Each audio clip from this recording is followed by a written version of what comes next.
Sir मैं फैसल जावेद साहब, आपकी 12 आप यंग आदमी हैं, लेकिन दुनिया की सियासी तारीख भी पढ़ रहे हैं, सियासी मामलात भी देख रहे हैं, पाकिस्तान में भी आपने कहीं देखा कि उम्मीदवार जो है वो खुद भी अपने आप को वोट नहीं डाल सकता है और उसका अपना वोट भी काउंट ना हो और उसके सरबराह कहें कि आपने अपने मुखालिफ उम्मीदवार को वोट देना है? ये भी पाकिस्तान की तारीख में पंजाब के इलेक्शन में पहली बार नहीं देखा। जी हाँ, ये अहम नुक्ता है आपका, बिल्कुल आपने ठीक तरफ निशानदेही की है। ये बड़ा मजाक खेज बात है कि एक उम्मीदवार खड़ा हुआ है और उसके वोट भी ज्यादा हैं, यानी कि उसकी अददी अक्सरियत है। 10 लोग उसकी अपनी पार्टी के फैसला कर चुके हैं और अगर 10 में से 6 लोग भी करते हैं तो वो मेजॉरिटी का डिसीजन पार्लिमानी पार्टी का डिसीजन हो जाता है। लेकिन तो 10 के 10 ने फैसला कर लिया हुआ है, पार्टी हदायत के मुताबिक फैसला किया हुआ है और फिर 176 लोग जो है वो पीटीआई के हैं, वो भी इनको वोट दे रहे हैं, 186 वोट दे रहे हैं, लेकिन परवेज इलाही का अपना वोट जो है वो शुमार नहीं होगा। ये एक अजीब मजाकखेज से बात है कि उसकी कैंडिडेचर ही खत्म कर दी गई।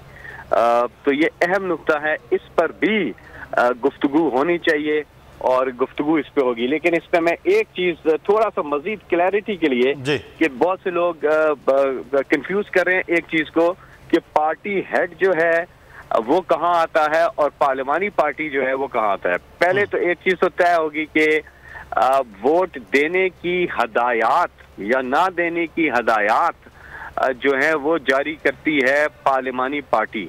पार्टी हेड का रोल एक डाकिये की तरह बीच में आ जाता है एक स्टेज पर, और वो स्टेज आती है जब वो समझते हैं कि पार्लिमानी पार्टी की हिदायत के बरअक्स काम हो गया है, तो फिर जो पार्लिमानी हेड जो पार्टी हेड जो है इस केस में चौधरी शुजात, वो फिर जो है वो डिक्लेयर करेंगे और वो भेज देंगे पार्लिमानी हेड को, और पार्लिमानी हेड फिर मजाज है कि वो आगे उसको फॉरवर्ड करता है या नहीं करता। ये भी आर्टिकल 63 में वाज़े अल्फाज में लिखा हुआ है।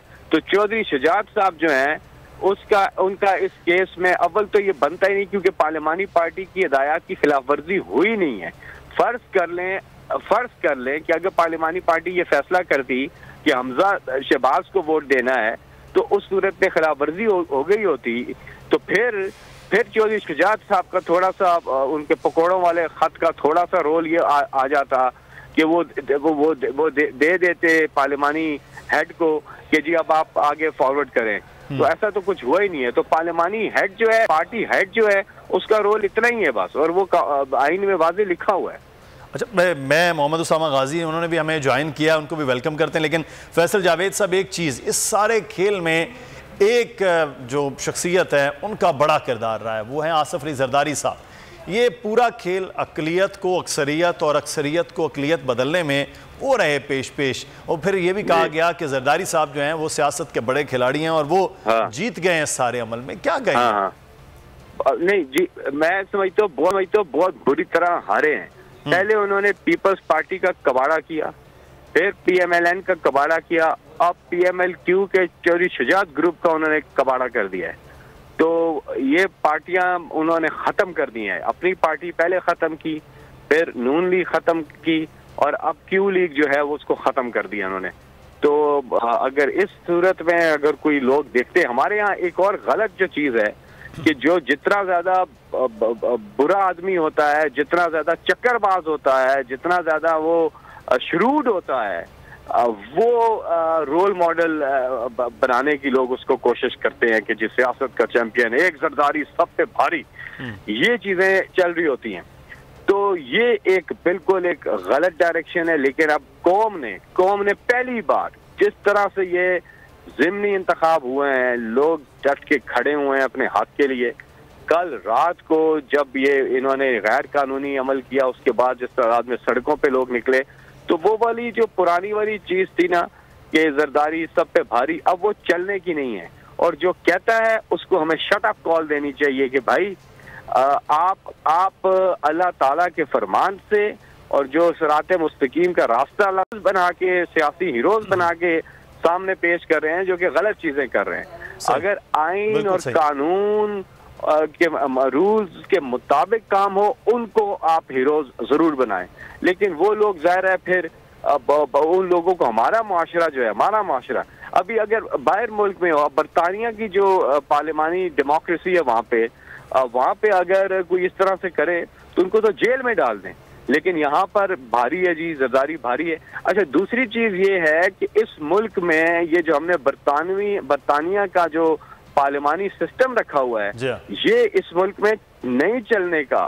इससे कतई नजर के सुप्रीम कोर्ट का फैसला क्या आता है, इससे कतई नजर कि हमारी अक्सरियत है पंजाब में, हमारी गवर्नमेंट भी बन जाएगी, इससे कतई नजर कल को फिर एक इलेक्शन होगा, फिर उसमें मसला होगा। डायरेक्ट वोट का इख्तियार दे दें चीफ एग्जीक्यूटिव के इंतखाब के लिए अवाम को। अवाम चाहती है कि जी इमरान खान, अगर मिसाल के तौर पे इस केस में पंजाब में इमरान खान की हुकूमत हो, बाय इलेक्शन में वोट दिया, आम इंतखाब वोट दिया, लेकिन आगे से जो नुमाइंदे हैं वो लेन देन के और भारी के चक्कर में चल के वो अवाम की जो ख्वाहिश है उसके खिलाफ फैसला कर देते हैं, तो ये कैसी जमहूरियत है? फिर जमहूरियत में तो जमहूर को देखा जाता है कि मेजॉरिटी किधर खड़ी है। तो इसलिए इस निज़ाम के ऊपर एक डिबेट की जरूरत होगी। लेकिन बात अभी मैं बॉस पहुंच चुका हूँ सुप्रीम कोर्ट, और अब मैंने इनको मोबाइल फोन अपना देना है, जमा कराना बिल्कुल है। बिल्कुल फैसल, बहुत शुक्रिया आपने। लेकिन अब देख रहे हैं कि ये डिबेट तो बहरहाल बड़ी अहम है, इसको तो पार्लियामान ही अब कानून और आइन में तब्दीली जो आइन में करे तो फिर उसके बाद हो सकता है, उससे पहले तो शायद मुमकिनात में नहीं है कि डायरेक्ट वोटिंग का जो चल रहा है निज़ाम, उस निज़ाम की बेहतरी होना बड़ा ज़रूरी है कि हर बंदा उसामा गाजी तशरीह वो कर रहा है, वो तशरीह जिस तरह से वो कर रहा है, वो अपने फ़ैसले बैठ के मुतलकुल अनान की तरह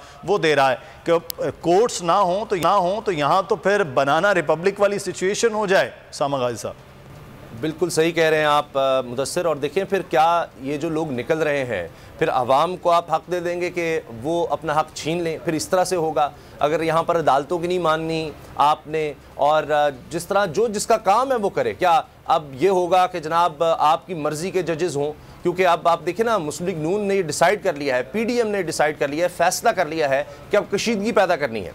चाहे सुप्रीम कोर्ट के जजेस हैं, यही वो जजेस हैं जिन्होंने सुओ मोटो लिया था, उस वक्त तो बड़े अच्छे थे, बड़े आइन और कानून का बड़ा तहफ़्फ़ुज़ हो रहा था, कमाल हो गया था। और आज आप देखिए किस तरह से जजेस का नाम ले लेकर हमले शुरू कर दिए गए हैं। जी फलां जज ना बैठे, फलां जज इस तरह क्यों है, उसने हमारे खिलाफ फैसला क्यों दिया था। यानी बाकायदा ये कहा जा रहा है चूंकि उस जज ने हमारे खिलाफ फैसला दिया था। इस तरह तो जनाब अगर तहरीक इंसाफ ये कहना शुरू कर देगी तो फिर कौन सा जज बचेगा? फिर अब कोई भी बंदा कहेगा जी ये जज फलां जज ने चूंकि मेरे खिलाफ पीछे फैसला दिया था लिहाजा भी ये जज ही नहीं होगा। तो कितने केसेस जा चुके हैं। तो ये अब एक स्ट्रेटजी बना ली गई है और अफसोसनाक है क्योंकि इख्तिदार जाता नजर आ रहा है, वरना हमेशा हुकूमत का काम होता है कि मामला चलें, संभाले जाएं। लेकिन ये क्या क्रिएट कर रहे हैं, ये खुद बता रहे हैं कि अब इमरान खान निशाने पर है, ये चाहते हैं कि जनाब इजाज़त मिले। अब ये भी अजीब बात है कि इजाज़त दें, हम इसको पकड़ें, इमरान खान को, अवाम को नहीं हमने छोड़ना, मुनिस इलाही परवेज़ इलाही निशाने पर होंगे, हत्ता कि एस्टैब्लिशमेंट को भी अब आप ये देखिएगा दोबारा निशाने पर लाएंगे। तो ये अब जिस तरह से हुआ, अभी देखें कहा जा रहा है जी कासिम सूरी साहब को तो नहीं बुलाया था। भाई डिप्टी स्पीकर को बुला के उसका मौक़िफ़ लिया जा रहा है, कासिम सूरी साहब का तो मौक़िफ़ भी नहीं लिया गया।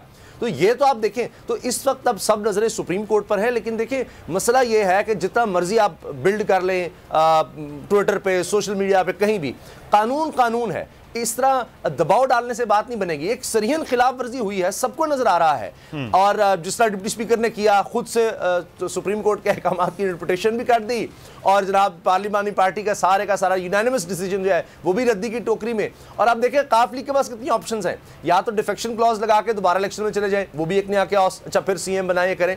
और इनको भी पता है जिस तरह से इन्होंने बड़ी तेजी से हमजा को दोबारा वज़ीर आला बनाया, ये सारा इनके खिलाफ जाएगा। और इसलिए इन्होंने खुशियां भी उस तरह नहीं, इनको पता है कि ये चीज़ ठहर ही नहीं सकती, ये सारा एक इन्होंने जुगाड़ लगाने की कोशिश की है जो नहीं चल सकती। और काफ लीग के पास ये भी ऑप्शन है कि सारी पार्लिमानी पार्टी मिलकर अपना कायद ही बदल ले, कोई एक आदमी कोई रह गया है जो इस वक्त चौधरी शुजात साहब के साथ हो, और उनके जो बेटे हैं या तारिक बशीर साहब हैं वो सारे तो तहरीक इंसाफ के वोट पर जनाब आए हुए हैं पार्लियामेंट में। तो किस तरह से वो सारे कर सकते हैं? तो ये एक अजीब खेल है। वही बात कि चंद खानदान ऊपर बैठ गए हैं, चंद लोग बैठ गए हैं और वो लोग किस्मत के फैसले करेंगे, उनके मुताबिक जनाब सुप्रीम कोर्ट डिसाइड करे, उनके मुताबिक पार्लियामेंट चले। यानी पार्लियामेंट तो एक यरगमाल बना दी चंद खानदानों के आगे कि जी हम जो मर्जी है कर दें। ऐसे थोड़ी हो सकता है। सब्सक्राइब करें और बेल दबाएं ताकि कोई खबर रह न जाए।